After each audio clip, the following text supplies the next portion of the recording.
দীঘায় 20 দিন রাস্তা বন্ধ চলছে। প্রশাসনের মাইকিং। উদ্বোধনের দিন যতই এগিয়ে আসছে ততই যেন কাজের গতি ও প্রশাসনের তৎপরতা তুঙ্গে। মুখ্যমন্ত্রী মমতা বন্দ্যোপাধ্যায় মন্দির পরিদর্শন করতে এসে ঘোষণা করেছিলেন, মন্দিরের শোভা বাড়ানোর জন্য জগন্নাথ মন্দিরের গেট নির্মাণ সহ এলাকাকে সুন্দরভাবে সাজাতে হবে। মুখ্যমন্ত্রীর ঘোষণা মতো দীঘার জগন্নাথ মন্দিরের সামনের রাস্তা 116B জাতীয় সড়কের উপর গেট নির্মাণের উদ্যোগ নেওয়া হয়েছে। সোমবার মধ্যরাত থেকে শুরু হয়ে গিয়েছে কাজ। মঙ্গলবার থেকে আগামী 20 দিনের জন্য এই জাতীয় সড়ক দিয়ে যান চলাচল বন্ধ করে দেওয়া হয়েছে।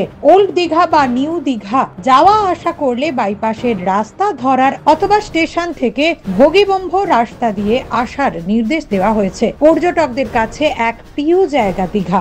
কাছে পিঠে যাতায়াতের জন্য বাঙালির কাছে দীঘার বিকল্প নেই। তাই এই হেন খবরে খানিকটা মন খারাপ পর্যটকদের। যারা ওল্ড দীঘায় যাবেন তাদের দীঘা গেটের কাছে নামতে হবে, তারপর অটো টোটো ধরে বাকি রাস্তা যেতে হবে। অন্যদিকে যারা নিউ দীঘায় যাবেন তাদের দীঘা গেট থেকে বাইপাসের রাস্তা ধরে যেতে হবে। এছাড়াও জগন্নাথ মন্দিরের পাশ থেকে ছোট রাস্তা দিয়ে ছোট গাড়ি যাতায়াত করতে পারবে। প্রায় 200 কোটি ব্যয়ে 213 ফুট উচ্চতার এই জগন্নাথ ধাম ও সংস্কৃতি কেন্দ্রের দিকে বর্তমানে গোটা রাজ্যের মানুষ তাকিয়ে আছে।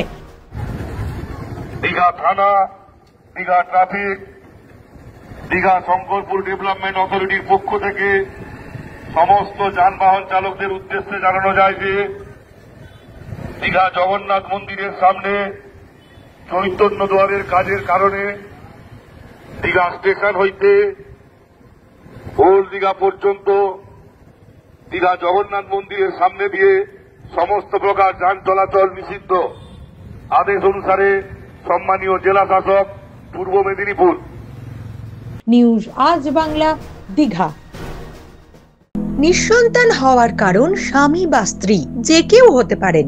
IVF এর অ্যাডভান্স সায়েন্স আর এক্সপার্ট কেয়ার লক্ষ লক্ষ কাপেলের স্বপ্ন সার্থক করেছে। তাই বন্ধাত্বকে হারাতে আপনাদের অবশ্যই আসতে হবে আরামবাগ প্রাণ IVF ফার্টিলিটি সেন্টারে। এখানে চিকিৎসা করিয়ে অনেক দম্পতি সন্তানের মুখ দেখেছেন। আমাদের ঠিকানা আরামবাগ বসন্তপুর আমতলা, বিবেকানন্দ পল্লী 2 নম্বর রেলগেটের পাশেই। মোবাইল নাম্বার 7865858781 অথবা 7908098172।